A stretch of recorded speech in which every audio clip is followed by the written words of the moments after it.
Il y a cette scène historique complètement incroyable. Imaginons un instant, un homme est attaché et son bourreau, vraiment par pure cruauté, utilise un instrument de torture pour lui tordre la jambe. Ouais, une scène terrible. Et le truc, c'est que l'homme ne hurle pas. Il pleure pas. Il regarde son bourreau dans les yeux et lui dit avec un calme absolu, limite avec un petit sourire, il lui dit Attention, tu vas la casser. C'est fou. Le bourreau insiste, l'os se brise, un craquement horrible, et là, l'homme ajoute juste Ne t'avais-je pas prévenu que tu allais la casser? Ah là là, c'est glaçant. Mais en fait, cette anecdote, elle pulvérise instantanément le plus grand mythe de la culture populaire, quoi. Ouais, exactement. Parce que tu vois, quand on entend le mot stoïque aujourd'hui, on visualise direct un robot. Quelqu'un de super froid, insensible, genre une forteresse de glace qui est programmée pour bloquer toute émotion humaine. C'est ça. Sauf que notre exploration d'aujourd'hui prouve littéralement le contraire. En rassemblant toute cette pile de sources, et franchement c'est une collection super éclectique, l'image de la forteresse de glace, elle fond complètement. Ah oui, on a tout là. Ouais, on a sous les yeux des guides pratiques très récents, sortis en 2025 et 2026, sur l'application du stoïcisme dans le monde du travail. On a des articles encyclopédiques sur l'histoire de la doctrine, et bien sûr les textes bruts. Le fameux manuel d'Épictète, les pensées de Marc Aurèle, les lettres de Sénèque, et on a même ajouté une comparaison avec l'épicurisme et une étude médicale qui relie cette philo antique aux thérapies cognitives modernes. Ouais, ça fait un sacré grand écart temporel, plus de 2000 ans. Et ce qui ressort vraiment de tous ces documents, c'est que le stoïcisme, c'est pas du tout une anesthésie émotionnelle, c'est une mécanique de précision, un vrai sport de combat intellectuel pour naviguer dans le chaos. D'accord, décortiquons un peu tout ça. Notre mission pour cette analyse, c'est vraiment d'extraire l'essence de tout ça. Comprendre comment cette philosophie ultra ancienne est devenue en fait le meilleur outil d'autodéfense mentale de notre époque hyper connectée.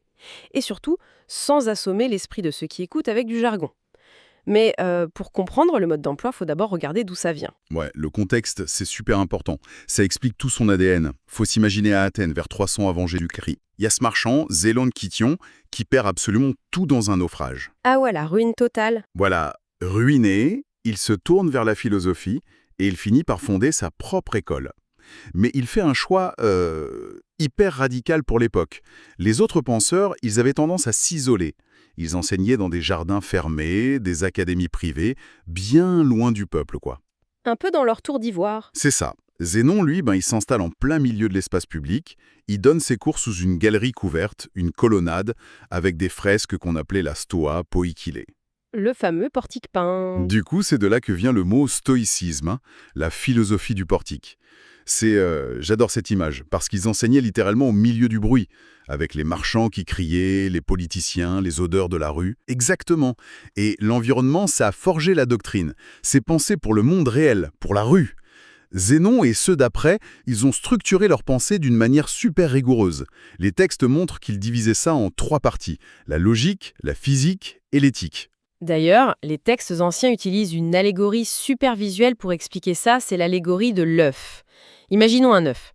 La coquille, c'est la logique. Le blanc de l'œuf, qui protège, c'est la physique. Et le jaune, le cœur du truc, c'est l'éthique. Ouais, l'image est parfaite.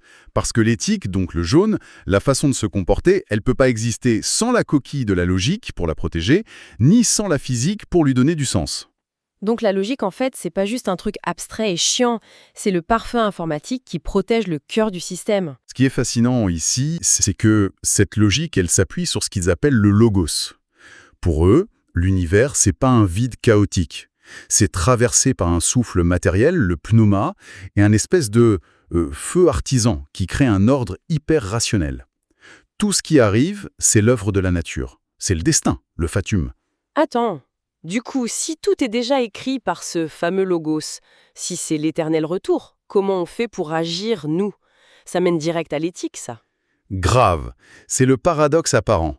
Et c'est là qu'on revient à notre homme de l'introduction. L'esclave à la jambe cassée. Épictète. Ouais, Épictète. Avant d'être un grand philosophe, son corps appartenait à quelqu'un d'autre. Et c'est de cette impuissance totale qu'il a tiré le concept central, la dichotomie du contrôle. Il faut séparer radicalement ce qui dépend de nous, nos jugements, nos désirs, nos actions, de ce qui n'en dépend pas. Genre notre corps, notre réputation, l'économie. Donc la jambe, ça dépendait pas de lui. Exactement. Elle pouvait être brisée par une force extérieure.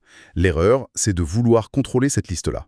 Mais, question, parce que quand on écoute ça, on peut se dire, si je décide que la misère du monde ou la maladie, ça dépend pas de moi, c'est pas un peu une philosophie de l'égoïsme? Genre, je m'en lave les mains et je me retire du monde? C'est une super question, et c'est une critique qu'on leur faisait déjà à l'époque. Pour comprendre, les sources comparent ça avec leur grand rival, l'épicurisme. Eux, ils cherchaient aussi à apaiser l'âme, mais différemment. L'épicurisme, c'est la recherche du plaisir, non? Pas la débauche, attention. C'est l'absence de trouble. Mais pour l'atteindre, les épicuriens y prônent le retrait. Ils fuient la politique. Leur devise, c'est « vivons heureux, vivons cachés », dans le jardin d'Épicure. Ah ouais, donc eux, ils se planquent vraiment. Voilà. Alors que le stoïcien, il cherche la vertu et le devoir. Il reste sur le portique, au milieu de la ville. Il participe à la politique pour le bien commun. La santé ou l'argent, ce sont juste des trucs indifférents, ni bons ni mauvais. Des outils pour exercer la vertu. Mais s'il est omnivieux, lui, bazar, à gérer les crises et les gens stressés, comment il fait pour pas péter un plomb? C'est là que ça devient vraiment intéressant parce que c'est lié à la psychologie moderne. Ah complètement. Dans nos sources, on a cette étude qui montre que la gestion mentale antique, c'est la base des thérapies cognitivo-comportementales, les TCC des années 50, avec des psys comme Albert Ellis et Aaron Beck. C'est quoi la mécanique exacte de l'esprit là-dedans? Épictète le résume parfaitement. Ce ne sont pas les choses elles-mêmes qui troublent les hommes, mais leur jugement sur les choses. En gros, le processus a 3 étapes. D'abord, l'impression. L'événement te frappe. D'accord. Ensuite, le jugement. Ton cerveau propose une interprétation. Et enfin, l'assentiment.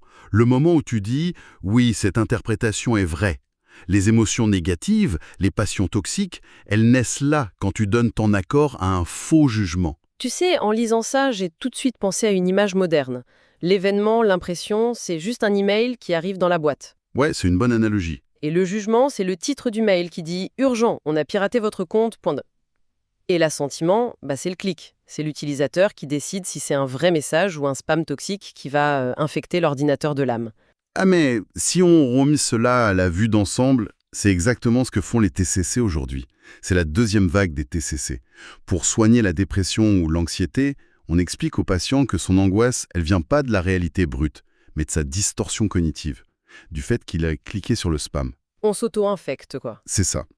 Et la philo, c'est l'antivirus. Mais alors, comment les grands maîtres appliquaient ça au quotidien? Parce qu'on a les carnets intimes de mecs super puissants dans nos sources. Prenons Marc Aurèle. Le mec est empereur romain, il gère un empire en pleine crise, la peste, les guerres, et il écrit ses pensées, là, sous une tente militaire. Ouais, et ce qui est ouf, c'est qu'il s'adressait vraiment à lui-même. C'était pas pour être publié. C'est là qu'on voit l'amor fati, l'amour du destin. C'est quoi concrètement? Il aimait les guerres et la peste? Non, c'est pas de la résignation passive, c'est une acceptation joyeuse de l'ordre cosmique. Il se dit que tout est nécessaire. Et surtout, il a une bienveillance incroyable. Quand quelqu'un le trahit, il voit ça comme une simple ignorance. Il sépare la méchanceté apparente de l'étincelle divine de la personne. Il refuse de se laisser polluer par la colère, en fait. Exactement. Il gère son filtre anti-spam. Et puis, à l'opposé, on a Sénèque. Le ministre de Néron, quand même. Et dans sa fameuse lettre 4, la mort est omniprésente. Il dit, je cite, « Philosopher, c'est apprendre à mourir ». Honnêtement, c'est pas terriblement morbide pour une philosophie censée rendre heureux. Ça en a l'air, mais pas du tout. Sénèque fait une distinction super importante entre l'animus, qui est l'esprit, la raison, et l'anima, qui est juste le souffle vital biologique. L'exercice de la mort, l'exercitatio mortis, c'est pas pour déprimer. C'est pourquoi alors? C'est pour s'assurer que l'animus contrôle toujours l'anima. Sénèque déteste les suicides motivés par la peur, genre l'esclave terrifié ou l'amant rejeté. Se préparer à tout perdre, même la vie, c'est le seul moyen d'anéantir la peur. Et quand t'as plus peur, tu profites vraiment du présent. Donc c'est vraiment un art de vivre musculaire. Alors qu'est-ce que tout cela signifie au fond? Quels sont les haltères qu'on peut utiliser aujourd'hui d'après les guides de 2025 et 2026 qu'on a lus? Il y a des routines très précises. Par exemple, la méditation matinale. Tu commences ta journée en anticipant les trucs chiants, les collègues toxiques, les retards. Comme ça, quand ça arrive, t'es pas en colère, t'es préparé. Et le soir, tu fais le bilan. Le journal du soir, ouais. Et il y a aussi ce truc, la préméditation malorum. Ah oui, la visualisation négative. Tu t'imagines le pire, perdre ton boulot par exemple. C'est l'inverse de la pensée positive à la mode, ça. Hein. Totalement. Le but, c'est d'enlever le choc de la surprise. Tu te rends compte que tu as les ressources pour survivre, du coup, tu n'as plus peur. C'est pisquant. Moi, j'aime beaucoup l'exercice du regard cosmique. Tu t'imagines vue du ciel, puis tu recules, tu vois la Terre, la galaxie. Ça relativise direct le mail agressif de ton boss, quoi. Ouais, ça remet tout à sa place. Et tout ça, ça sert à muscler les 4 vertus cardinales en action. La sagesse pour comprendre, le courage pour faire ce qui est juste, la justice pour le bien commun, et la tempérance, la modération face au désir. Donc le bonheur stoïcien, la fameuse eudémonia, c'est pas une émotion explosive ou furtive, c'est la paix mécanique qui découle de tout ça. C'est exactement ça. Pour résumer, le stoïcisme, c'est pas du détachement froid. C'est une citadelle intérieure ultra dynamique. C'est transformer les passions toxiques en jugements rationnels. Ouais, séparer l'inévitable de ce qu'on peut changer. Mais il y a un truc quand même. Vas-y. Cela soulève une question importante par rapport au destin. Si on reprend l'image stoïcienne du chien attaché à un chariot qui avance, le chariot, c'est le destin. Le chien doit suivre, qu'il le veuille ou non. S'il résiste, il est traîné et il souffre. Oui, l'allégorie de Chrysippe. Voilà. Si la philosophie dit que tout ce qui arrive est parfait et nécessaire selon le destin, à quel moment l'humain peut-il moralement justifier de se rebeller contre une injustice politique majeure? Ah, Je veux dire, si l'ordre de l'univers est parfait, est-ce que se révolter contre un tyran, c'est un acte de courage indispensable ou juste une incapacité à accepter l'harmonie cachée du monde? C'est le paradoxe ultime du fatum stoïcien, hein. Ouais, c'est une réflexion assez vertigineuse et je pense que c'est le moment parfait pour s'arrêter et laisser ça infuser dans l'esprit de ceux qui écoutent. Une sacrée plongée philosophique aujourd'hui.